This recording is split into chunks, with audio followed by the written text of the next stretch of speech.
Savez-vous ce que sont les arts martiaux? Ou du moins, vous devez les avoir vus au moins une fois dans votre vie dans des films ou des séries télévisées. Les actions de cette histoire se dérouleront parmi les rochers brumeux. Chaque fois qu'il regardait cet art, notre héros imaginait aller dans le monde des arts martiaux. Il errera partout dans le monde blanc et tuera les méchants en meute d'un seul coup de lame. C'est ce dont il rêvait. C'est à cela que réfléchissait le héros blessé. Souriant d'épuisement et de douleur, le gars pensa que tout n'était pas pour rien. Et pour ceux qui ne le savent pas, si vous poignardez avec une épée, ça fait un mal de diable. Le jeune homme restait là, se tordant de douleur. Sa blessure suintait de plus en plus de sang. En regardant cet homme, on peut se demander comment ce jeune homme sait tout cela.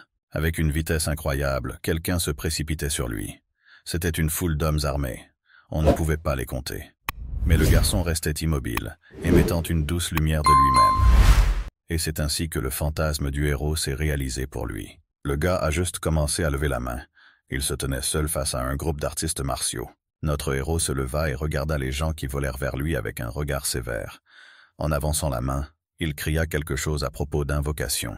Et maintenant, le gars se tenait immobile, la main tendue, au milieu du cercle qui se formait au sol et soulevait une colonne de lumière dans les airs. Le jeune homme essayait d'invoquer un artiste martial suprême. Non loin de là, le sol commença à se fendre comme si quelqu'un essayait de sortir. En un instant, une main, ou plutôt son squelette, émergea de la zone. Au bout d'un moment, toute une armée de squelettes est sortie. Tous avaient l'air maléfique et comme s'ils brûlaient de flammes violettes. Les gens qui volèrent vers notre héros, à la vue des squelettes, ouvrirent la bouche de peur et de surprise. Alors ils se figèrent dans les poteaux où ils s'arrêtaient. Est-ce que c'est ce qu'ils s'avèrent? Une armée de squelettes va se battre contre une armée de personnes? C'est exact.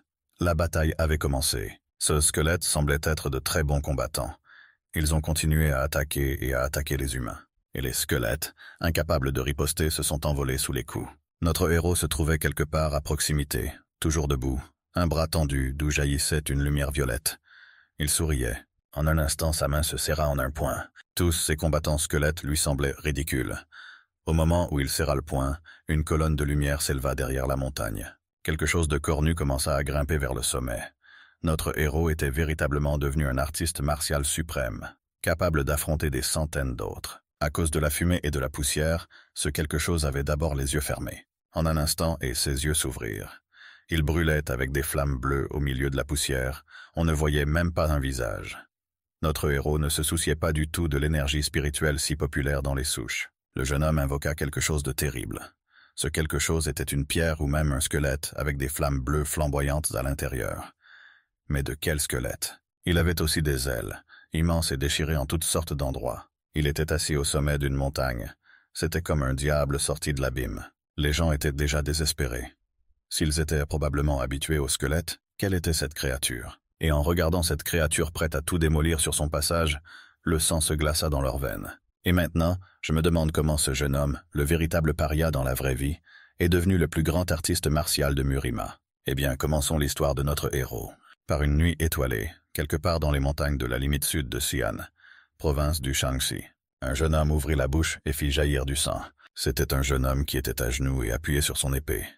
Il était blessé, très en colère. Il y avait une foule de gens devant lui, mais ils ne semblaient pas pressés de l'aider. Ils restèrent là et regardaient. Ils avaient tous un bandeau sur le visage à perte de vue. Une fille aux yeux verts a traité le jeune homme de jeune chef de secte et lui a demandé de se rendre et de mourir. Les autres regardèrent toujours. Le jeune homme serrait les dents de douleur, mais il ne cessait de regarder les assaillants avec haine. En un instant, il sourit simplement. Toujours assis et regardant ses adversaires, il a déclaré qu'il ne s'attendait pas à une attaque de la part de ces personnes. Devant notre héros se tenait une escouade de sang vicieux. Ils ont tous marché longtemps, jusqu'à l'épaule.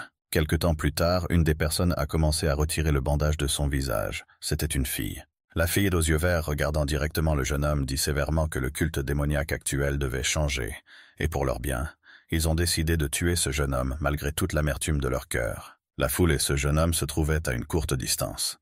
En entendant cela, le garçon a dit qu'ils essayaient juste de trouver une excuse pour le tuer. La fille a coupé court au discours du gars, et a levé la main et lui a dit de penser à sa guise.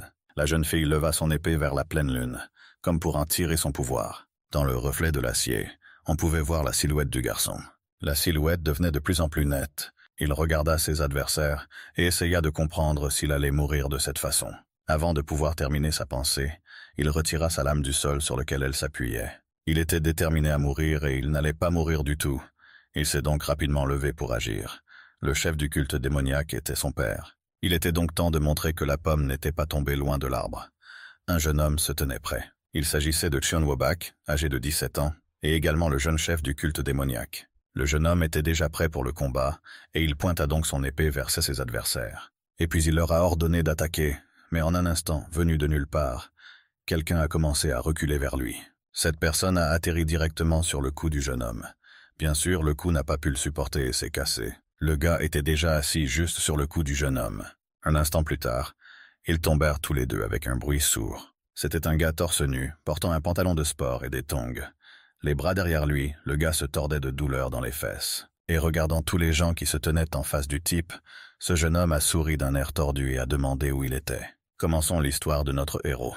Après 4 années de formation d'enseignant, 2 ans de service militaire et 2 années de préparation à l'examen de certification d'enseignant, il a finalement réussi l'examen de certification d'enseignant. Il s'agit de Kim So-jun, 28 ans. Le jeune homme était content, mais pour être honnête, il n'avait pas vraiment envie d'étudier. La seule chose qu'il voulait, c'était un revenu décent et stable. Mais qu'est-ce que c'est? Que faire si les prix de l'immobilier augmentent plus vite que les salaires? De nos jours, Kim So-jun n'avait plus l'air aussi présentable. Et les gens ne doivent pas mourir faute d'argent. Il existe un moyen d'augmenter votre argent des centaines et des milliers de fois en travaillant sur votre téléphone, à savoir avec les actions et la crypto. Mais malheureusement, souvent, tout ne se passe pas comme nous le souhaitons. De temps en temps, les gens échouent, et notre héros a été vaincu. Lorsqu'il a vu le moins sur son compte, il a d'abord démarré. Et puis, en regardant l'écran de son téléphone, il était très bouleversé, oubliant qu'il était dans le parking du bus, car tous ses biens s'étaient évaporés. Tout cela se passait près de l'école. À côté des bus se trouvait une foule d'étudiants qui, comme d'habitude avant les voyages, discutaient de tout avec véhémence. Un professeur de miniature demandait à tout le monde de se mettre en rang, puis annonçait qu'ils allaient entrer dans le tombeau royal. Mais personne ne lui prêta la moindre attention. L'enseignante a vu la situation et espérait l'aide de son collègue, notre héros. Mais il est resté là et a continué à faire quelque chose sur son téléphone. Ne voyant aucune réaction, la jeune fille, embarrassée, lui a demandé de construire les enfants, justifiant qu'elle était enrhumée. Mais le gars restait toujours à regarder l'écran. La jeune fille semblait perdre patience. Alors au bout d'un moment, elle se tourna de nouveau vers lui. Parce que sa transaction boursière n'avait pas fonctionné, le gars était ennuyé. La jeune fille s'est immédiatement rendue compte qu'il n'y avait aucune aide qui l'attendait. Alors elle a commencé à déménager et à appeler ses élèves, qui à leur tour ont commencé à la suivre. Le gars était toujours là. C'est la foule qui commença lentement à s'approcher de l'exposition depuis le tombeau royal. Kim So-jun se tenait au milieu de la pièce. Ne sachant pas qu'il était enseignant, d'après son apparence, il pourrait être confondu avec une sorte d'intimidateur. Il regardait toujours l'écran de son téléphone. Déçu par la vie, il jura mentalement et essaya de se forcer à surveiller tous les petits qui l'accompagnaient. Alors qu'il s'apprêtait à partir, il remarqua que quelqu'un se faufilait jusqu'à la porte, ce qui était interdit. Un instant plus tard, il était parti. La porte s'est refermée. Notre héros n'a pas réalisé ce que c'était. Parce qu'il faisait sombre, il ne pouvait pas voir le visage, mais d'après l'uniforme, il pouvait clairement dire qu'il s'agissait d'un homme de leur école. L'homme se tenait là avec un air désespéré. En un instant, il commença à se mettre en colère. Il a même commencé à taper du pied. Et puis une seconde plus tard, il a commencé à marcher de la même manière que le gars en uniforme. Notre héros marchait et jurait mentalement, car il n'avait même pas le droit de soupirer en paix. Il commença à franchir la porte. Ce qu'il a vu l'a choqué. Il se tenait au milieu de la pièce entièrement recouverte de toiles d'araignée et de nombreuses colonnes. Le gars regarda la pièce avec un œil tremblant. Il ne s'attendait pas à voir une telle chose. En regardant la colonne, il essaya de comprendre de quoi il s'agissait. Et en regardant la fenêtre qui se trouvait au plafond, le jeune homme pensa qu'il n'y avait pas une telle place dans le tombeau royal. Mais en un instant, Kim So-jun remarqua son disciple caché derrière les colonnes. Il commença à le poursuivre. Un instant plus tard, l'homme a attrapé le garçon par l'épaule et lui a dit d'un ton sévère de professeur « Tu ne peux pas entrer là-dedans ». Alors ils se figèrent, l'étudiant, qui n'avait sans doute pas encore réalisé ce qui se passait, et notre héros, qui le tenait par l'épaule. Finalement, le jeune homme remarqua la main sur son épaule. Tournant la tête, il s'adressa à notre héros par son nom. C'est Yoo Dok-hwa de la classe 2B. Le professeur en colère a regardé le garçon et lui a demandé pourquoi un garçon calme ferait une telle chose. Le garçon est devenu méfiant et, en regardant l'homme sévèrement, lui a conseillé de se dépêcher et de sortir de là. Cela a mis l'homme en colère et il a commencé à jurer.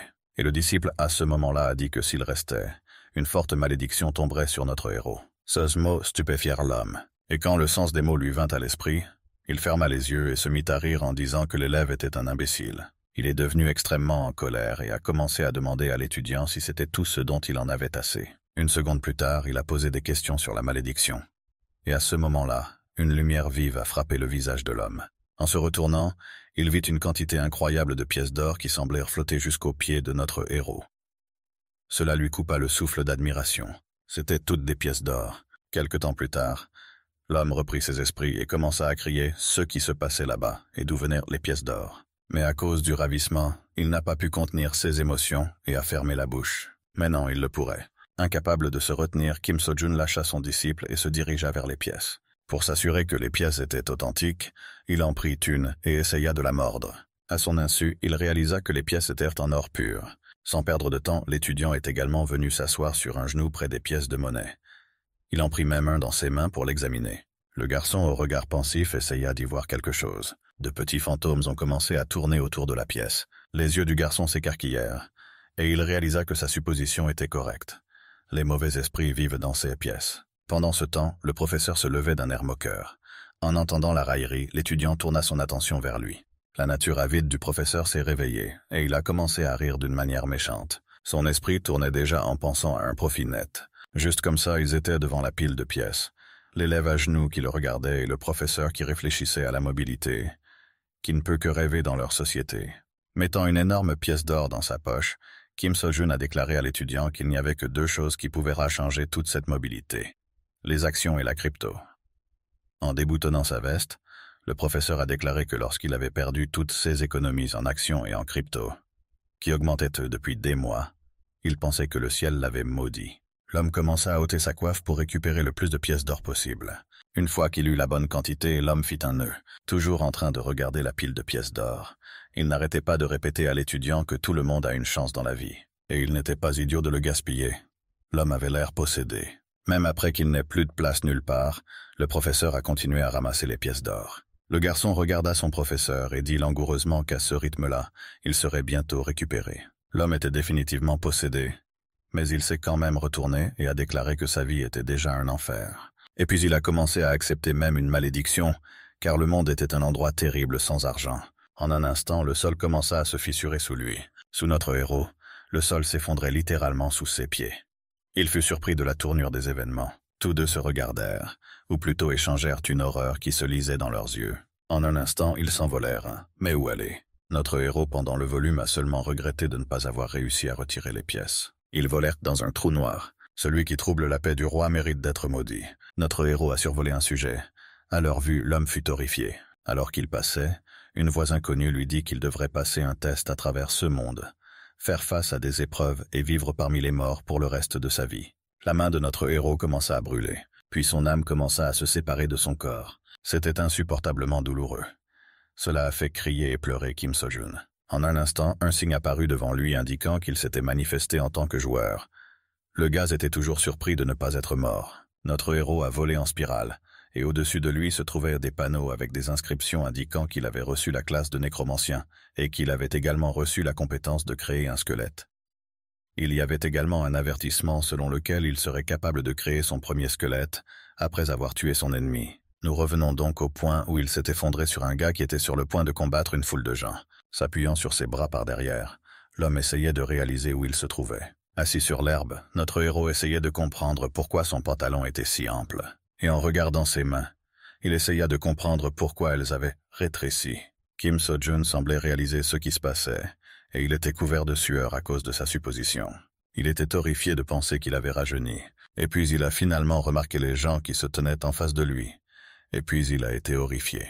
En regardant les gens, le garçon essayait de comprendre en quoi consistait cette mascarade. Ceux-ci, à leur tour, essayaient également de comprendre de qui il s'agissait et d'où il venait. Il s'est donc assis à côté du cadavre de l'homme qu'il avait tué à l'atterrissage. Il tua Cheon Wobek, le jeune chef d'une secte démoniaque. Le gars ne pouvait pas s'en empêcher, alors il se contenta de le regarder, en sueur d'excitation. En regardant le cadavre, il essaya de déterminer de combien de degrés le coup était tourné, puis devina 90 degrés. Ses lèvres étaient très serrées, car il réalisait qu'il avait tué. Un panneau apparut devant lui, indiquant que puisque les conditions étaient remplies, il pouvait invoquer cet homme sous forme de squelette. Il semble que cela ait choqué notre héros encore plus que la chute elle-même. Le gars a crié dans son cœur d'horreur et d'incompréhension. Et puis quelque chose a clignoté près de lui. Le garçon y tourna son attention avec horreur. C'était l'une des personnes qui se tenaient en face de lui. Il attaquait notre héros, qui commença à s'enfuir et à crier en agitant les bras. Les gens ont coopéré devant l'homme en mettant leurs épées dans sa direction, et l'un d'eux a déclaré qu'en aucun cas il n'était impossible de laisser des témoins. Une fille qui regardait notre héros a dit à ses collègues qu'il fallait le tuer. Kim So-jun a entendu cela et est devenu très en colère. Les phrases résonnaient dans sa tête. Il y avait une expression de rage inépuisable dans ses yeux. Alors il sourit comme un enfant, supposant qu'il jurait qu'il avait tué leur allié. Et maintenant il essayait de leur parler, en disant que c'était un pur accident, parce qu'il venait de tomber du ciel. Mais personne n'a prêté attention à ses paroles. Toute la foule a commencé à voler vers notre héros en souhaitant la mort. Et lui, à son tour, s'est enfui, et s'est rendu compte que parler là-bas était inutile. Parce qu'il courait en tongs, bien sûr, il s'est pris le pied sur l'autre pied, et il tomba avec un bruit sourd. Avant qu'il ne puisse cligner des yeux, une épée lui transperça l'épaule par derrière. Les larmes lui vinrent aux yeux. Il a crié de toutes ses forces, et l'homme qui avait enfoncé l'épée ne semblait pas avoir l'intention de reculer. Il se tenait au-dessus de notre héros, attendant probablement que ses camarades arrivent. La jeune fille s'est approchée de notre héros et lui a dit que parce qu'il avait tué le jeune leader à leur place, en guise de remerciement, ils enverraient notre héros dans l'autre monde, sans douleur. Notre héros a essayé de comprendre de quoi il s'agissait. Il souffrait beaucoup. Du sang coulait de sa blessure. Se tortillant de douleur, il pensait que mourir était une chose très pathétique, et plus encore dans une forêt incompréhensible parmi des fous. Le garçon a commencé à se souvenir du service militaire. Préparation à l'examen. Obtenir son diplôme. Notre héros serra le poing de toutes ses forces, espérant que toute la douleur y irait. Il aurait également souhaité dépenser ses pièces d'or, car il était déjà en train de mourir. Et à ce moment-là, une plaque apparut devant notre héros. Il le regarda avec espoir. Il y avait effectivement de l'espoir dans les yeux du garçon. La plaque indiquait qu'il pouvait invoquer le premier guerrier squelette, et la question de savoir s'il voulait le convoquer. Il l'a regardé et n'a pas compris ce qu'il devait faire. Normalement, Kim So-jung se serait d'abord préoccupé de ses biens. Dans un moment de désespoir, l'excitation est un véritable luxe. Notre héros a crié de toutes ses forces. À ce moment-là, une lumière très brillante jaillit de lui. Cette lumière frappait les yeux, qui les attaquaient, et ils essayaient également de comprendre ce qui se passait. Des gens vêtus de vêtements étranges essayaient de se couvrir avec leurs mains. Notre héros a invoqué le premier guerrier squelette. L'invoqué peut utiliser certaines des capacités de sa vie passée et partager certaines de ses capacités avec son invocateur. Le garçon essayait de reprendre son souffle. Il semblait que son épaule était déjà complètement guérie. Il était allongé par terre et regardait quelque chose. À côté de lui, quelque chose se passait avec le cadavre. La jeune fille qui regardait là-bas était pour le moins choquée. Elle essaya de dire quelque chose, mais à cause de son excitation, elle ne put rien faire. Devant eux se tenait le jeune chef de la secte. La foule savait que cela était impossible car son cou était cassé. Mais néanmoins, le jeune homme se tenait enveloppé dans une sorte de lumière. Le jeune homme se tenait le cou en sang et la bouche ouverte. En un instant, le sang commença à couler de lui. Les gens qui le regardaient ne savaient alors pas quoi faire. Au milieu de la fumée et de la poussière, une silhouette se dressait déjà. C'était un squelette qui regardait la foule et souriait. Ce squelette étudiait la lumière vive et semblait vraiment très puissant. Les gens vêtus de vêtements étranges ont commencé à parler entre eux. Quelqu'un a même osé attaquer le squelette alors qu'il était parfaitement immobile. La jeune fille s'en aperçut et leur ordonna de s'arrêter au même moment. Mais c'était trop tard. Le squelette a coupé la tête de la personne qui volait dessus. Ce quelque chose restait là, souriant. Les gens étaient encore plus choqués, et notre héros était toujours allongé sur le ventre et surveillait son subordonné. Il semblait aimer ça, alors il se contenta de sourire. La plaque devant lui indiquait que notre héros avait réussi à invoquer le premier guerrier squelette. Il est donc dans sa totale subordination. Une telle nouvelle plut tellement à notre héros qu'il pleura de nouveau. Et puis il a été surpris et n'a même pas réalisé immédiatement ce que cela signifiait. Mais quand il comprit le sens de ces mots, il sourit. Au même instant, il se leva d'un bond. Le gars s'est caché derrière le squelette qui s'est levé et a souri. Et notre héros avait l'air plutôt sérieux. Saisissant son épaule, Kim So-jun donna le premier ordre. Et en regardant cette foule avec une rage inépuisable, il a laissé échapper qu'il devait tuer toute la foule, tous. Chacun d'entre eux. Un jour en 3e année, notre héros tendait la main pour répondre. Le professeur l'a remarqué et lui a permis de se lever.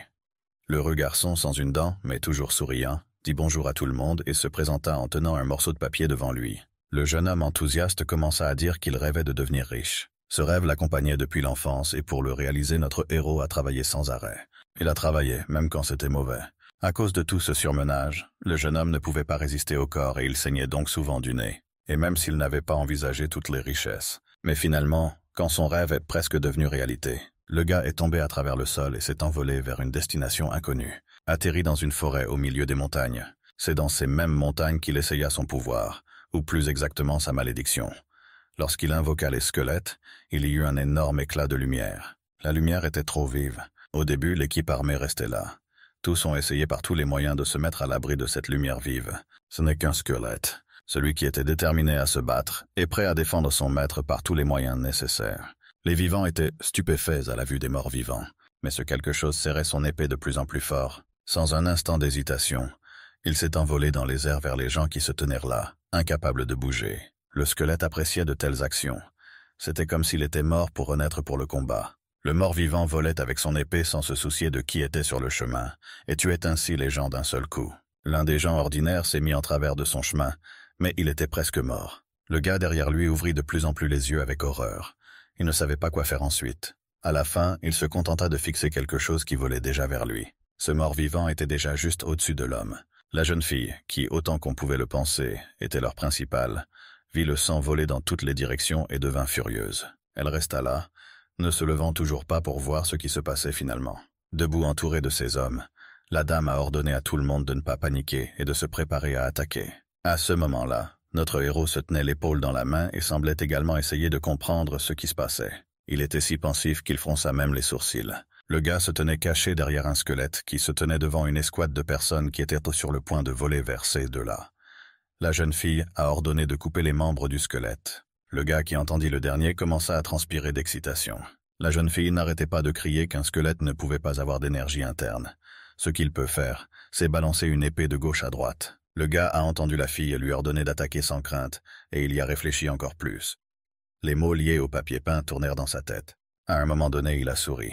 Et ce serait mieux s'il ne comprenait rien, mais heureusement ou malheureusement, notre héros a tout compris. Se tenant derrière son protecteur, notre héros détestait l'admettre, mais il n'y avait aucun doute. Il était entré dans le monde des arts martiaux. Le squelette se préparait définitivement à attaquer à nouveau, et ses mâchoires se sont donc étendues en forme de sourire. C'était comme s'il attendait une commande. Les gens avec des épées le regardèrent simplement, incapables de dire quoi que ce soit. Certains d'entre eux se mirent même à trembler de peur. La jeune femme, constatant que ces hommes ne faisaient rien, commença à se mettre encore plus en colère contre eux que contre ceux qu'ils s'apprêtaient à combattre, à savoir le squelette. Dans un chapitre, la fille a décollé.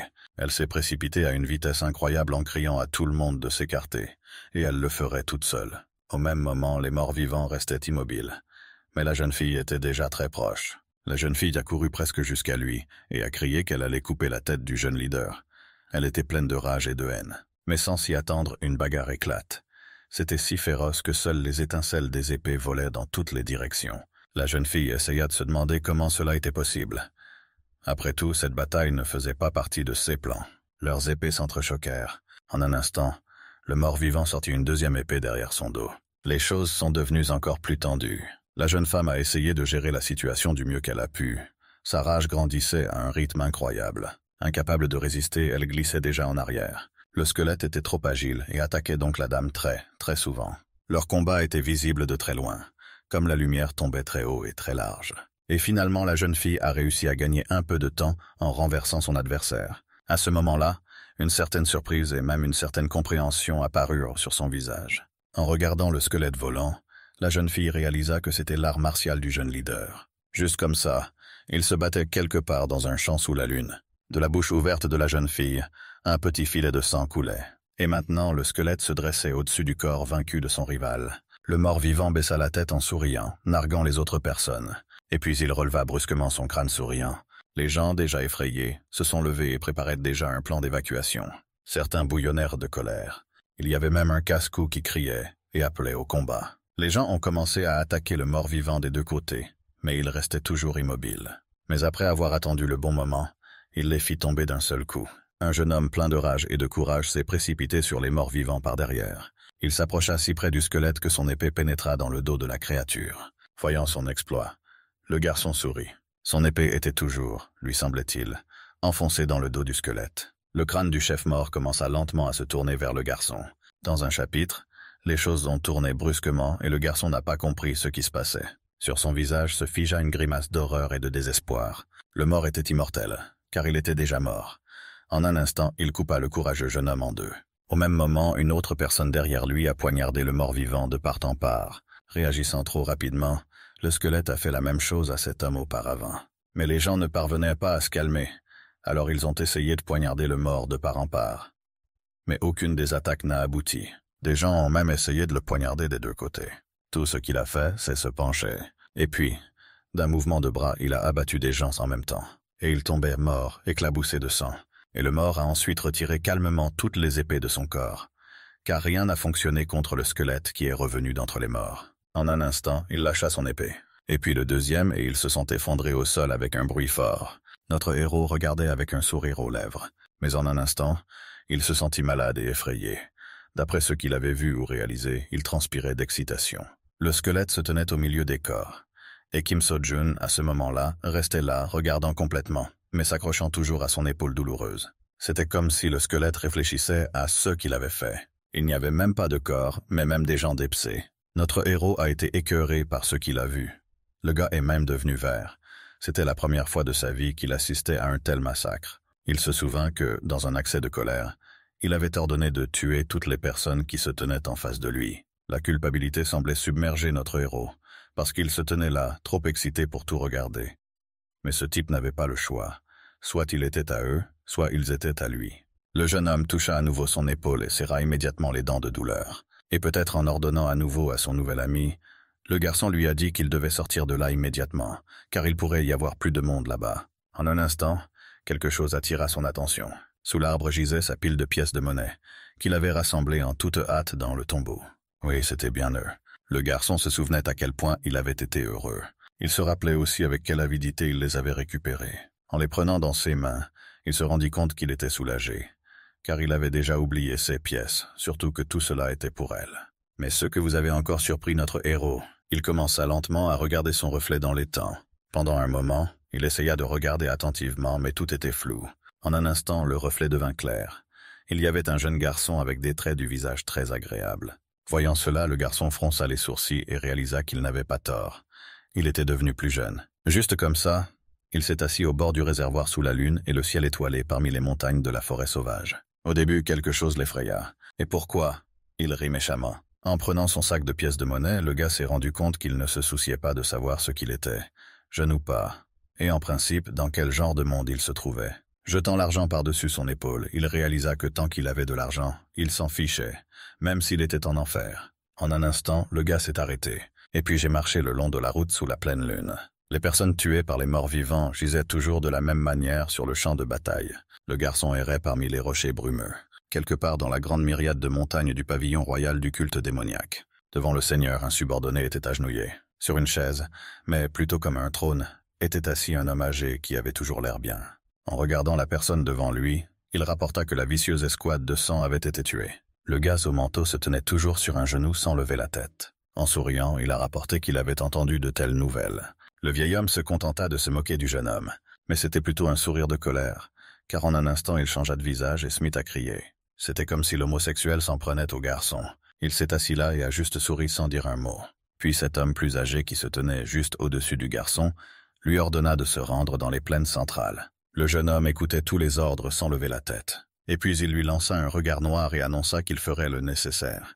La nuit était déjà tombée sur la colonie, et une douce lumière jaune jaillissait des fenêtres des maisons. Et ici, dans l'une des auberges, ou pour être plus précis dans l'auberge Eastern Lake, la chambre était assez sympa. Des fleurs vivantes se trouvaient sur chaque table, et les serveuses servaient soigneusement les commandes. Il y avait un homme moustachu qui buvait quelque chose dans sa tasse. C'étaient deux copains qui prenaient un verre comme ils le font le soir. Et cet homme moustachu, après avoir bu, se mit à admirer la boisson, et l'autre s'est figé avec la carafe. Voyant la réaction de son ami, il remarqua qu'il était de bonne humeur et lui demanda si quelque chose s'était passé. Et l'homme leva sa tasse pour boire et dit joyeusement qu'il vivait trop bien, et réalisa finalement la valeur de la vie. Mais il semble que le compagnon ait trouvé cela très drôle, car il ne pensait pas qu'il l'entendrait de la part de quelqu'un qui se plaint toujours de l'ennui. Et l'homme n'a pas prêté attention à ces mots, mais a simplement demandé s'il avait entendu des rumeurs. L'homme dit avec une sorte de ricanement malveillant que la rumeur courait qu'il y avait une nouvelle étoile sacrée. L'homme qui servait les boissons se figea, sa tasse à la bouche. Les deux hommes étaient assis dans un endroit privilégié. L'un a interrogé l'autre à propos d'une sorte de petite boule de tempête lunaire, mais l'autre s'est contenté de plaisanter en disant que c'était un passé oublié depuis longtemps. Les chambres étaient en or. Les portes s'ouvrirent et quelqu'un commença à sortir. Quelqu'un marchait en effet d'un pas très assuré, et l'un des hommes se mit à prononcer le nom de cette personne. C'était comme si l'homme subissait l'intrigue. Et puis, levant sa coupe, il annonça que son nom était Roi. Et l'homme qui disait tout cela s'appelait Yongjikan. Son compagnon à la taupe, toujours assis avec le bol levé, lui demanda avec hésitation le nom. Puis il a demandé si c'était ainsi qu'ils appelaient les nouveaux arrivants. Un surnom. Quelque chose comme des surnoms dans le monde des arts martiaux, généralement donnés en l'honneur d'une arme, d'une apparence ou de l'art martial utilisé. Mais jamais auparavant un nouveau venu Murim n'avait été qualifié de roi. Les deux discutèrent de tout cela. Yongjikan a demandé d'un ton taquin à son partenaire s'il voulait rencontrer ce roi. Et puis il a dit que même si les rumeurs ne se sont pas encore répandues, il est déjà la nouvelle star de Murim. L'homme ne semblait pas croire les paroles de son partenaire ivre, et il était donc sceptique en accord avec lui. À ce moment-là, quelqu'un descendait les marches. L'homme à la taupe l'a vu, a tourné son attention et a été très surpris. Ce quelqu'un était sur le point de descendre. Toutes les personnes présentes se sont figées en voyant cet homme. Certains ont même commencé à s'émerveiller. L'homme à la taupe, qui ne croyait pas aux paroles de son compagnon, apprit que l'homme qui descendait s'appelait Roi. Il ne lui convenait pas que cet homme soit un roi, et on ne voit qu'une silhouette. L'homme commença à agiter la main. Se tournant vers la fille excitée, le gars l'a appelée aubergiste, et lui a demandé poliment d'apporter cette chose, en pointant son doigt. La jeune fille accepta immédiatement. Toutes les personnes présentes se sont figées en regardant cette photo, et dans l'esprit de l'homme à la taupe, il ne convenait pas que ce roi existe réellement. Il se demandait quel genre de choses il avait demandé d'apporter. À ce moment, l'aubergiste s'approcha de celui qu'il appelait Seigneur, et lui tendit une cloche. En voyant cette cloche, l'homme fut encore plus surpris. Ce type a commencé à sonner les cloches, et toutes les personnes présentes ont juste regardé. En un rien de temps, il y eut des cris enthousiastes. L'homme essayait de comprendre ce qui se passait. Son partenaire, voyant la réaction, dit que dès que la cloche sonnait, tout et oui devenait libre. Le roi d'or paie pour tout le monde, et dans la tête de l'homme ne rentrait pas le roi d'or. Le partenaire ivre souriait déjà joyeusement. Tous les gens de l'auberge étaient debout et applaudissaient. Le type a levé la main pour tenter de calmer la foule. Ce roi d'or était Kim Sojung, notre héros. Sa main est toujours levée. Il est désormais connu sous le nom de Kim Sojun, le roi d'or. Le gars avait un visage sérieux et ne lui ressemblait pas du tout. Il était devenu plusieurs fois plus grand et plus gros. Dans sa main se trouvait un bol contenant une sorte de boisson. Oui, il était déjà ivre et criait quelque chose avec enthousiasme. Le reste de la foule a pris cet enthousiasme et a commencé à répéter après notre héros. Tout le monde criait le nom de notre héros. Le gars est dans ce village depuis 3 semaines, et comme le pensait notre héros, c'est le monde des arts martiaux. Alors le gars a commencé à boire le contenu du bol, et pour plaisanter, il voulait mettre la coupe sur sa tête. Le gars ne se soucie pas de ce que pensent les autres. Les pièces d'or dont il dispose lui suffisent pour le reste de sa vie. À propos, son corps est maintenant jeune, et, d'après sa peau et sa taille, il devrait avoir environ 16 ans. Il ne devrait probablement même pas boire d'alcool. Mais il n'aimait pas cette pensée. Qui s'en soucie? Après tout, il a 31 ans. Et si quelqu'un commence à lui en vouloir, il lui lancera des pièces de monnaie. Il éclata de rire à cette pensée. L'or dans ce monde ouvre toutes les portes. Assis à table, complètement plongé dans ses pensées, le gars n'a pas remarqué comment un homme s'approchait de lui et lui versait le contenu de la cruche sur la tête. Les personnes présentes dans la salle ont été choquées par cette action. Pendant ce temps, les gouttelettes continuaient de couler. Notre héros a juste souri. Il était assis entouré de gens. L'un des gens a traité notre héros de gros homme et a déclaré qu'il avait entendu dire qu'il était le proverbial roi d'or. Et puis un homme avec une cicatrice sur tout le visage qui donnerait tout ce qu'il avait si notre héros voulait vivre. Il faisait partie d'un groupe de bandits d'érudits en vacances. Le jeune homme était toujours assis là, souriant également. Des gouttelettes d'alcool roulèrent sur son visage. Sans réfléchir longtemps, il ramassa la tasse et but le contenu. Une goutte d'alcool coula du coin de sa bouche. Il était aussi heureux qu'un enfant à qui on offre une sucette. En un instant, l'un des bandits commença à dégainer son épée. Presque immédiatement, il a pointé son arme vers le visage de notre héros, et a commencé à demander de manière insultante pourquoi il avait ri, et a demandé si notre héros ne comprenait vraiment pas la situation. Notre héros expira mais sourit toujours entre ses dents serrées. La partie la plus tranchante de l'épée se trouvait devant son visage. L'aubergiste est venu à la table de notre héros, et ce bandit, s'adressant au méchant, s'est excusé pour notre héros. Et elle a dit qu'elle emmènerait le gars dans un autre endroit pour qu'il ne les dérange pas. Mais l'homme s'est mis extrêmement en colère et a dit qu'il était trop tard. Dès qu'il dégaina son épée, le sort de cet endroit fut scellé. La jeune fille essaya, s'approcha du bandit, lui prit la main et essaya de le faire sortir avec un sourire. Le bandit a été choqué par ce comportement. Pendant que la jeune fille emmenait le bandit dehors, elle lui a demandé avec colère ce qu'il faisait et lui a demandé de s'enfuir rapidement, car c'était très déprimant. Devant une telle insolence, le voleur n'a même pas trouvé de quoi lui répondre au début. Mais reprenant presque immédiatement ses esprits, il jeta la jeune fille de côté et demanda à notre héros ce qu'il avait dit, et lui demanda s'il était vraiment sûr de pouvoir plaisanter avec lui. Notre héros s'est assis en souriant et a dit qu'il le pensait. Le monde des arts martiaux est si intéressant. Boire est une chose, mais c'est le genre de chose qui se poursuit sans arrêt, ce qui implique toutes sortes de bagarres. Et se tournant vers le hors-la-loi, le gars lui dit d'écouter le serviteur tant qu'il le pouvait. Il lui donne une dernière chance. Le sang du hors-la-loi bouillait déjà de colère. À ce moment, le plafond de l'auberge commença à s'ouvrir. Et une seconde plus tard, un mort-vivant est arrivé, et le bandit ne l'a même pas remarqué au début. Lorsqu'il vit le squelette, le visage du bandit montra de l'horreur. Mais le squelette souriait, comme toujours. Il regardait droit vers le bandit, et l'homme regarda directement le squelette. Dans son regard lisait la rage et l'horreur. Notre héros posa la main sur l'épaule du mort-vivant et lui demanda de ne pas le tuer, estimant qu'ils n'étaient que des bandits. Les deux hommes avaient l'air d'amis. Notre héros se tenait avec un bol et souriait, et le squelette se tenait avec une cape et souriait. Et puis notre héros a été horrifié et lui a dit de les envoyer directement en enfer. Les yeux du squelette brillaient, et lui ont dû voler à toute vitesse vers les bandits. Ils se figèrent et hurlèrent de terreur. Pendant que les morts-vivants tuaient des gens, notre héros se levait et buvait de l'alcool. Après avoir tout bu, il expira avec contentement. Après avoir tout bu, le héros satisfait a remercié le vieil homme pour tout et lui a mis des pièces de monnaie dans la main, disant que c'était un paiement pour la nourriture et les réparations. Et il a à son tour remercié notre héros pour sa générosité. Notre héros quittait déjà l'auberge, et les bandits imploraient toujours grâce. En sortant de l'auberge, notre héros pensa qu'il se coucherait peut-être tôt. Les lumières des bâtiments étaient allumées. Quelqu'un aux cheveux noirs s'approcha de l'un d'eux. C'était une fille. Une très jolie fille aux longs cheveux noirs. Elle trouva finalement la taverne du Lac-Est. Voici Dan Sekun. Elle a 16 ans et est la fille aînée du clan Gansudan. La jeune femme se dirigeait déjà vers l'entrée. Elle a même déjà franchi le seuil. Lorsqu'elle entra, elle fut choquée et figée. La pièce était remplie de bandits morts et elle ne voyait personne d'autre. Non, l'aubergiste est apparu avec un balai. Peut-être qu'elle voulait nettoyer l'endroit, mais quand elle a vu la fille, elle a été surprise. Et puis, réalisant que cette fille était une invitée, elle s'est excusée pour la gêne occasionnée, expliquant que les invités s'étaient un peu disputés. Et en regardant la jeune fille sévère, l'aubergiste a poursuivi en disant que c'était une chose courante à Muroin, puis il a éclaté de rire. La jeune fille essayait sans cesse de regarder les cadavres. Elle pensait qu'ils ressemblaient tous à des fainéants, même si la force de leur foi méritait d'être notée. C'est dans cette direction que vont les étudiants de l'académie. La jeune fille est passée devant l'aubergiste et a demandé une chambre, et l'aubergiste a répondu en lui demandant de l'accompagner. En un instant, l'aubergiste remarqua un porte-clés avec un merveilleux motif sur sa ceinture. Dan Sekun suivit le regard de la jeune fille.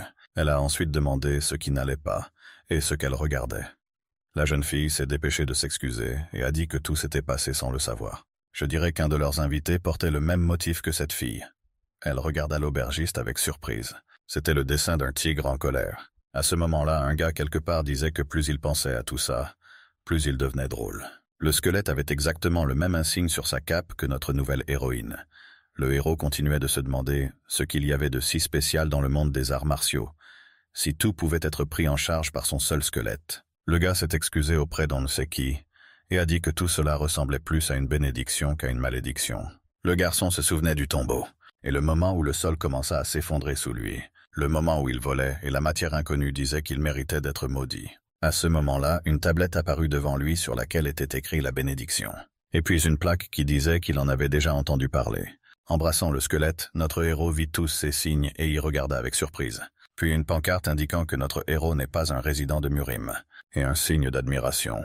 Notre héros n'a pas réalisé ce qui se passait et a donc continué à regarder. Le panneau indiquait que les invités qui entrèrent dans ce monde sans y être invités devaient être renvoyés dans leur monde. Ensuite, le protocole de test.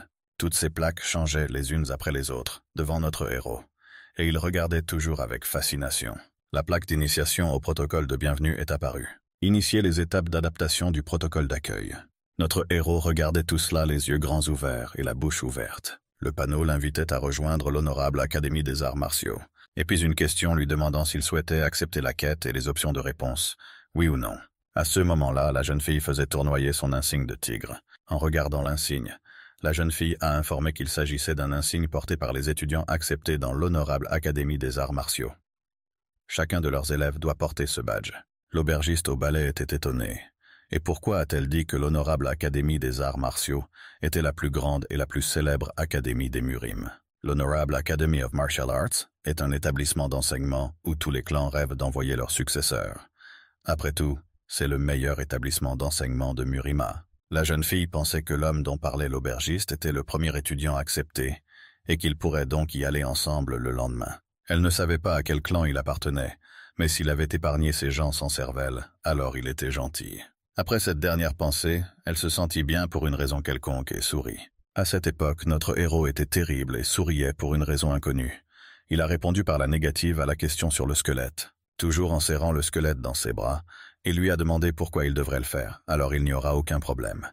Il vaut mieux passer le reste de sa vie à manger et à jouer. Il y a beaucoup de pièces. Puis il se laissa tomber sur le lit en disant qu'il était maintenant temps d'aller se coucher et de dormir pour le plaisir du lendemain. Le panneau devant lui était toujours le même, demandant des informations sur la quête. Cela s'estompait lentement. Il a même commencé à se dissoudre. Et finalement, il a tout simplement disparu.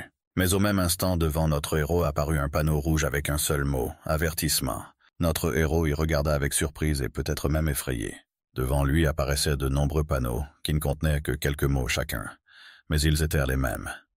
Châtiment.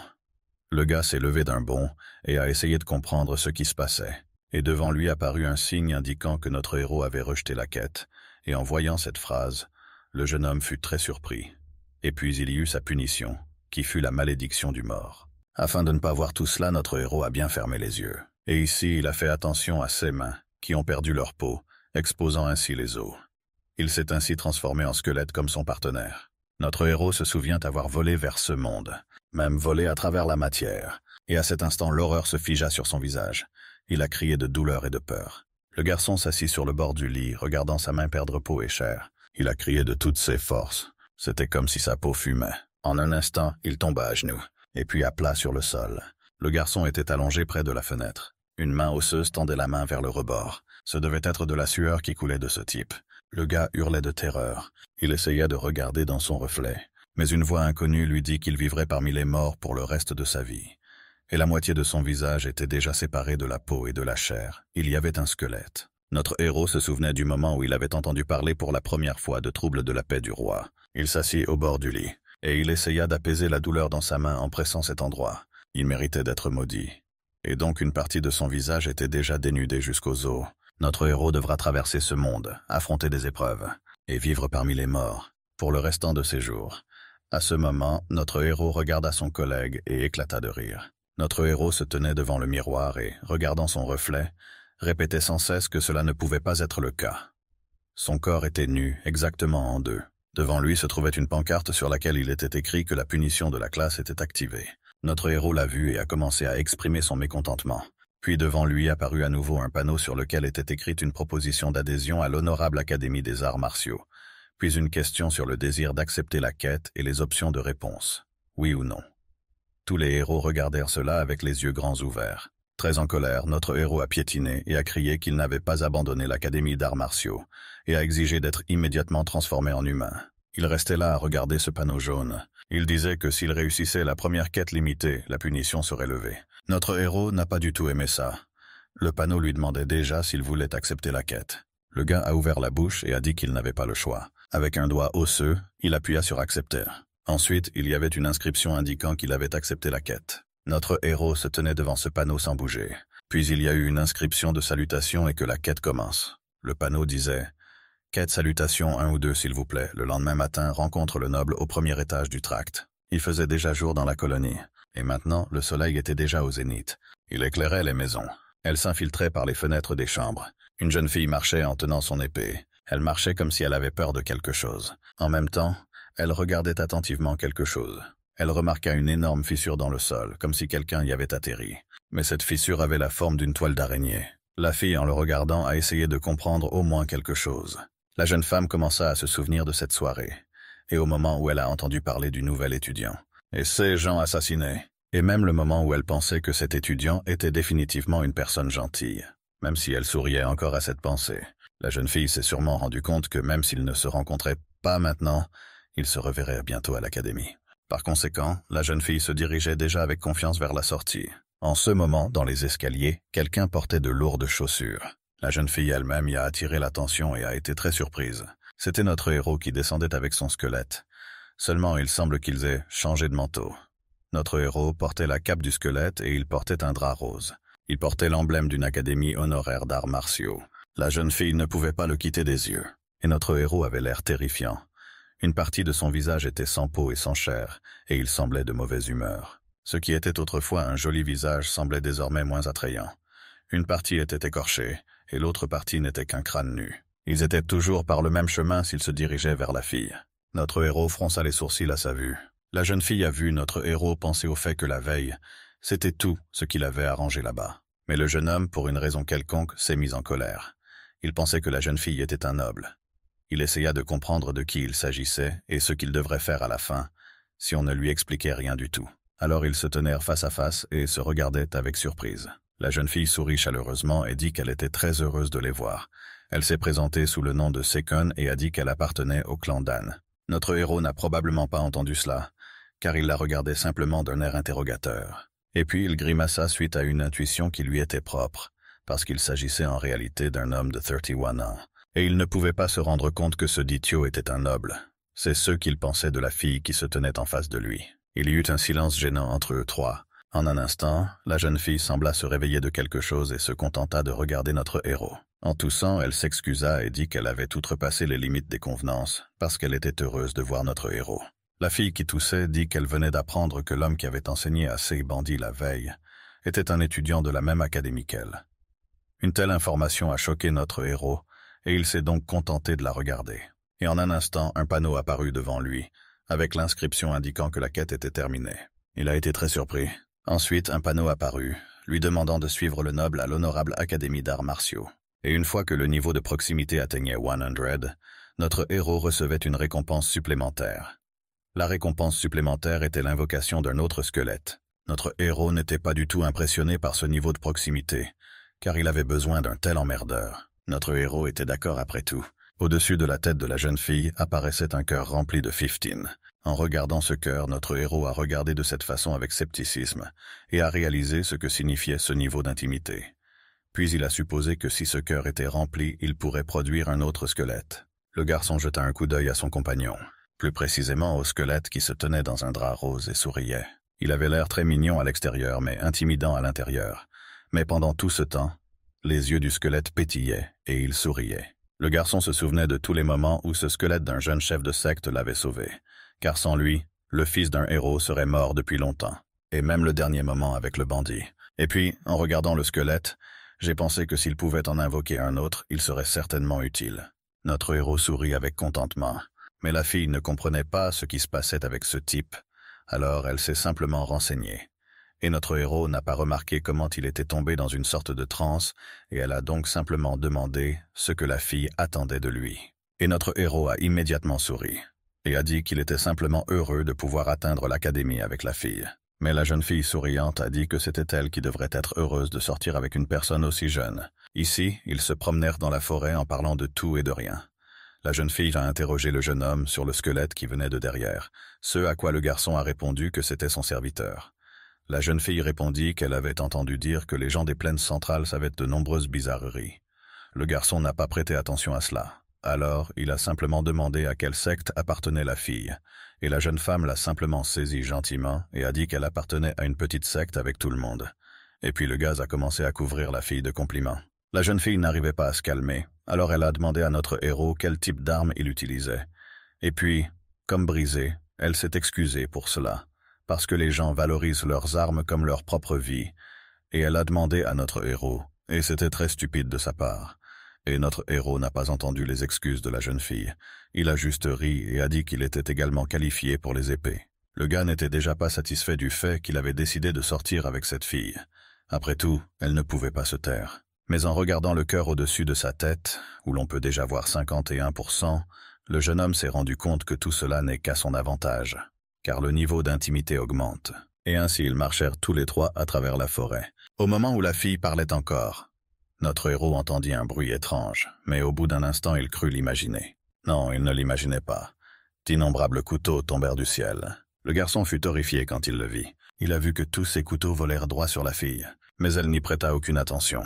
Un instant plus tard, la jeune fille s'envolait. Elle tomba avec fracas et grimaça de douleur et de surprise.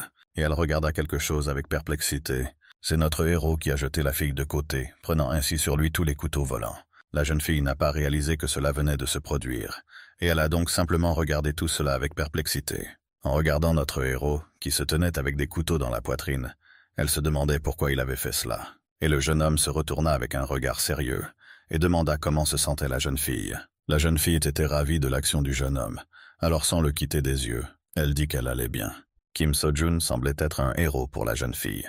À ce moment-là, le cœur au-dessus de sa tête se remplit complètement, ce qui signifiait que la tâche était terminée. Un panneau apparut indiquant que la quête supplémentaire était terminée. La fille était toujours assise et regardait le gars avec admiration, et il restait là à essayer de savoir quoi faire ensuite. Le signe suivant est apparu, qui peut invoquer un autre squelette. Notre héros expira de soulagement. Les couteaux ont volé directement dans la partie du corps où se trouvait un squelette, et notre héros s'est dit que c'était bien qu'il y ait un squelette, car il aurait pu mourir à ce moment-là. Alors il a continué à piétiner au même endroit. À ce moment-là, le gars et la fille ont remarqué qu'une foule de gens marchaient vers eux. L'un des hommes portant un bandage a déclaré avec colère que si nos héros étaient morts à cause de cette attaque, ils n'auraient plus besoin de gaspiller de l'énergie. En tant qu'anciens, ils ne veulent pas se battre entre un garçon et une fille. Néanmoins, ils étaient entièrement armés et prêts à combattre. La jeune fille montra son épée et demanda avec colère qui étaient tous ces gens. Très probablement, elle attendait une sorte de soutien de la part de notre héros. Mais elle pensait alors que notre héros essayait seulement de protéger la jeune fille, et que c'était maintenant à son tour de la protéger et de l'impressionner. L'un des hommes remarqua la jeune femme et commença à dire par l'affirmative qu'elle était la fille aînée du clan Gansudan, Dan Sekun. Puis il lui a demandé s'il avait tout dit correctement. La jeune femme fut surprise. Elle a commencé à crier furieusement et à demander comment il la connaissait. Mais ces gens se contentaient de sourire narquois. Une telle fille était énervée. Devenue dans une posture de combat, la jeune fille a déclaré que les gens avec de bonnes intentions ne viennent pas comme ça. Et ceux qui sont venus avec des méchants, cela ne servait à rien de demander. Un instant plus tard, elle se leva brusquement de son siège. Après tout, les gens qui ont de bonnes intentions ne viennent pas comme ça. Les gens qui viennent comme ça ne peuvent pas être bons. Elle y réfléchit alors qu'elle volait vers les humains. La fille était sûre que celui qui frapperait en premier gagnerait. Elle était pleine de rage et avait l'intention de mettre tout le monde en pièces. Elle a utilisé les arts secrets du clan Dan, la technique de l'épée soleil-lune. Pendant la bataille, son épée émettait une lumière vive. Elle a attaqué avec une frappe au coucher du soleil. La colonne de lumière était dirigée directement vers l'un des hommes, mais celui-là restait là, sans bouger. Cette lumière était déjà trop proche, mais l'homme ne faisait toujours rien. La jeune fille espérait déjà que l'homme avait été attrapé, mais l'homme esquiva simplement avec un sourire narquois. En voyant cela, la jeune fille fut choquée. Elle ne comprenait pas comment cela était possible. Elle a donc continué à se battre avec l'homme. L'homme lui a demandé si elle sous-estimait trop ses aînés. Puis il lui dit à l'oreille qu'il savait qui elle était. La jeune fille fut vraiment surprise par ces mots. L'homme lui a donné un coup de pied dans le ventre et elle s'est pliée en deux. Du sang jaillit de la bouche de la jeune fille. Avec rage, elle serra encore plus fort les dents. Elle n'avait pas l'intention de s'arrêter. Alors elle a rebondi et s'est préparée pour la prochaine attaque. La jeune fille recommença à dégainer son épée. Une fois de plus, elle a décidé d'utiliser la technique de l'épée soleil-lune. Mais cette fois, c'était un mouvement différent. En un instant, tout s'éclaira sous la lumière du soleil. C'était un tour de clair de lune. La jeune fille se précipita droit sur ses ennemis. L'homme a tout vu et a dit que ce n'était pas si grave. Tout ce qu'elle faisait, c'était faire voler des feuilles dans toutes les directions. L'homme grimaça et dit qu'il était évident qu'elle n'avait pas du tout soigneusement appris les mouvements. Si elle voulait vraiment le tuer, elle aurait dû tirer un peu plus longtemps. L'homme a attrapé la fille à la gorge et elle a essayé de respirer aussi fort qu'elle le pouvait. Ici, il la souleva par le cou dans les airs. L'homme était plein de haine. C'était comme s'il s'en fichait de tuer une fille. La jeune fille cria d'épuisement. En un instant, elle lâcha aussi l'épée. La fille était en train de mourir. Et puis l'homme qui la tenait tourna son attention vers autre chose. C'était notre héros qui ordonnait l'arrêt immédiat. Il se tenait avec le squelette juste en face de l'homme qui tenait son compagnon en l'air. Notre héros était plein de détermination et de colère. L'homme a regardé le gars et s'est demandé comment il était encore en un seul morceau. Notre héros semblait intéressé par cet homme, alors il a jeté la fille. L'homme a souri et a dit que s'il faisait semblant d'être mort, il aurait plus de chances de survivre. Et maintenant, sur notre héros se trouvait une foule d'hommes armés, et l'un d'eux a dit que notre héros lui-même était responsable du fait qu'il l'avait attaqué et leur a demandé de ne pas leur reprocher tout. Les hommes étaient déterminés. Certains avaient une chaîne, certains avaient un ballon, certains allaient se battre à coups de poing. Notre héros les regardait toujours avec scepticisme, puis il a posé une question interrogative sur le murim. Au début, le murin secoua légèrement notre héros. Là-bas, les gens se saluent avec des épées, et la valeur de la vie humaine n'est pas plus grande que celle d'une mouche. Il se souvint du moment où il marchait avec des pièces du champ de bataille, et il se souvenait du moment où il avait été attaqué par les bandits. Cependant, ironiquement, cela lui a permis de se sentir libre après des décennies de restrictions par la loi. Il se souvenait également du moment où une arme lui avait été tenue sous la gorge. Dans de telles situations, contrairement au passé, il ne servait à rien de remettre en question la violence. C'est ce qu'il a pensé, alors qu'une foule d'hommes armés se précipitait sur lui. Derrière lui se tenait un squelette prêt à lui venir en aide au premier appel. Et juste à ce moment-là, notre héros a dit qu'il était temps pour lui de monter sur scène. Le squelette entendit la dernière phrase, s'éclaira de rage et commença à répéter qu'il voulait absolument les têtes. Pas une seconde plus tard, le squelette commença à marcher vers les hommes. Les hommes se tenèrent debout avec leurs chaînes, leurs épées et leurs poings. Tous essayaient de comprendre ce qui allait se passer. Et maintenant, le chef de leur foule dit en souriant que tu tuerais sûrement ces deux hommes, car cette nuit-là, aucun d'eux ne survivrait. À cet instant, la foule des hommes se précipita vers notre héros. Et voilà que le squelette, assoiffé de sang, entre en jeu. Ses yeux brûlaient de rage et ses mâchoires étaient en forme de sourire. Le mort-vivant balança son épée tandis que deux hommes armés volèrent vers lui. L'un des pilotes a remarqué que ses actions étaient trop lentes. Après avoir réalisé le sens des mots auxquels il avait pensé, il s'arrêta horrifié. Ses yeux s'écarquillèrent, mais c'était trop tard. Il a volé au-dessus du mort-vivant. Le garçon fut horrifié, car les yeux humains sont censés montrer des émotions. Mais à ce moment-là, dans ses yeux particuliers, on ne sentait rien. Bien sûr, on ne sentait rien, car c'était un squelette. Levant son épée, le mort-vivant frappa l'ennemi qui volait sur lui en un instant. Tous les autres hommes furent horrifiés et commencèrent à transpirer. Les hommes ont commencé à penser qu'il s'agissait d'un artiste martial. Le squelette était toujours là, espérant que quelqu'un courait se battre. Les hommes étaient déterminés à le coincer. À un moment donné, quelque chose de pointu et muni d'une chaîne vola vers le squelette. Cette chaîne liait le mort. Du frottement de la chaîne et de l'épée, des étincelles volaient dans des directions différentes. Les gars pensaient qu'ils avaient le mort vivant, mais d'une manière ou d'une autre, il n'essaya même pas de se libérer. À un moment donné, quelqu'un a crié qu'il devait l'attraper maintenant, et c'est ainsi qu'ils ont tous attrapé le compagnon de notre héros, et a commencé à pousser le ballon de tous les côtés. Et le squelette, pour une raison quelconque, était assis là et souriait simplement. L'un des gars qui a planté le couteau dans le squelette a pensé au fait que c'était comme s'il l'avait poignardé en l'air, mais pas complètement. Le gars était étonné, et notre héros est resté en retrait et a regardé. Mais il était contrarié, car à ce rythme-là, il risquait de perdre. Il ne comprenait pas ce qui n'allait pas. En un instant, ce fut comme s'il avait eu un éclair de lumière. Il se souvint du panneau indiquant que la quête était terminée, et quand Levushka était assis, notre héros a lu sur l'assiette qu'il avait le droit d'invoquer un autre squelette. Ici, il s'est précipité quelque part, mais il a essayé d'agir pour ne pas se faire remarquer. À cette époque, tout le monde était occupé avec le squelette. Il tendit la paume vers l'avant, et balbutia quelque chose à propos d'une invocation. Le cadavre à côté de lui commença à briller vivement. Et puis c'était si brillant qu'on pouvait probablement le voir de loin. Les hommes armés l'ont remarqué.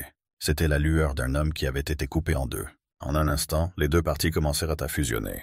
Et la chair et la peau semblaient se dissoudre. Cela se détachait des os comme du sable. Ce type a commencé à se lever lentement. Finalement, debout avec confiance, il ne restait presque plus rien de peau ni de chair sur son squelette. C'est ça, c'était un squelette complet.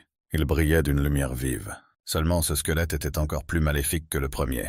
Un panneau apparut devant lui indiquant que notre héros avait invoqué un deuxième squelette. Et maintenant, notre héros bénéficie d'une partie des pouvoirs du squelette invoqué. Notre héros s'est assis, le nez fermé et tout simplement émerveillé. Ensuite, il y avait un panneau avec l'inscription indiquant que notre héros peut désormais annuler l'invocation. Les hommes qui regardèrent le squelette ont commencé à parler de manière interrogative à propos d'un jeune frère et à lui demander s'il était vivant. Très probablement, ce frère cadet était un squelette qui obéissait déjà à notre héros. Il semble que toutes les actions en cours rendent notre héros très fatigué.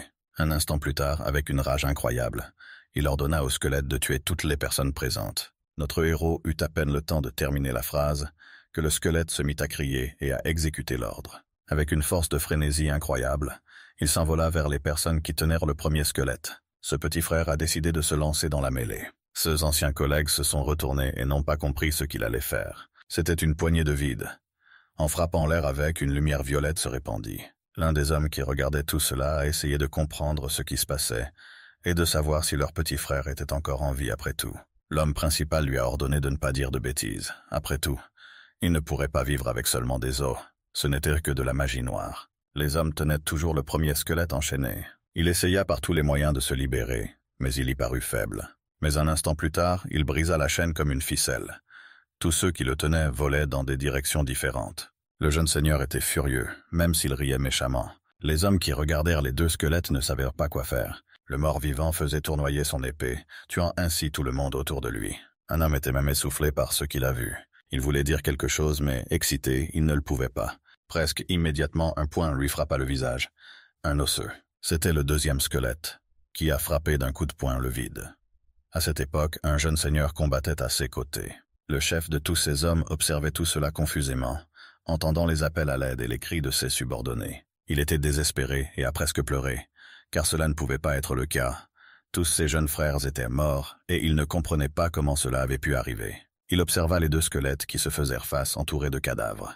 Ils semblaient avoir déjà grimpé, alors ils se contentèrent de regarder l'homme et de rire. Et l'homme s'enfuyait en criant qu'il devait déposer les marchandises pour qu'elles ne meurent pas. L'homme a attrapé quelque chose de jaune, et au même moment il s'enfuit en tenant un pot dans une main et une épée dans l'autre. Il courait à une vitesse vertigineuse. Cette ceinture était tout ce dont il avait besoin. Mais à un moment donné, l'homme fut surpris par quelque chose. Un jeune lord courait à côté de lui. L'homme regarda ses yeux sans vie et sourit méchamment.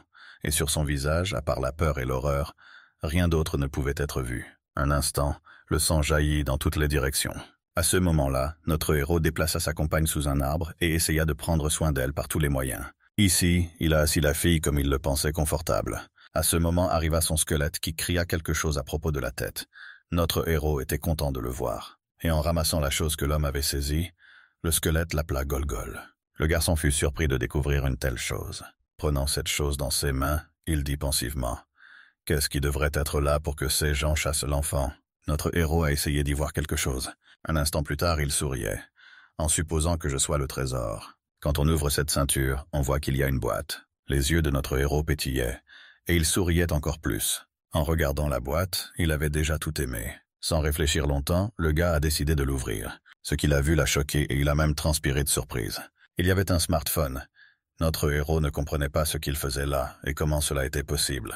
Le jeune homme ne s'est pas rendu compte qu'il y avait oublié son smartphone. Le tenant dans sa main et le regardant de tous les côtés, le jeune homme ne comprit pas à quoi ça sert et si c'était une blague. Le coin de l'écran était cassé, mais il avait l'air neuf, mais toujours cabossé.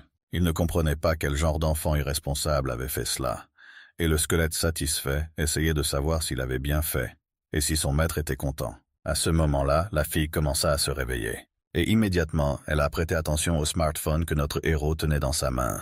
La jeune fille était horrifiée. Presque d'un ton ordonné, elle demanda à le lui donner. Au même instant, elle saisit son épée par terre. La jeune fille commença à dire avec colère qu'elle ne voulait pas pointer la lame sur son bienfaiteur. Elle lui a donc demandé de le lui rendre. Une telle action parut trop suspecte à notre héros. Alors il resta juste à regarder la fille. À ce moment-là, elle gardait la main sur sa lame. Notre héros expira, et puis il fronça les sourcils. Le jeune homme regarda la fille qui allait définitivement attaquer. Mais il a dit qu'il n'avait que quelques questions. Si elle répondait, il lui rendrait tout immédiatement. La fille, fronçant les sourcils, a dit qu'elle ferait n'importe quoi. Le gars sérieux a demandé qui les avait attaqués. Mais la jeune fille a dit qu'elle ne savait rien.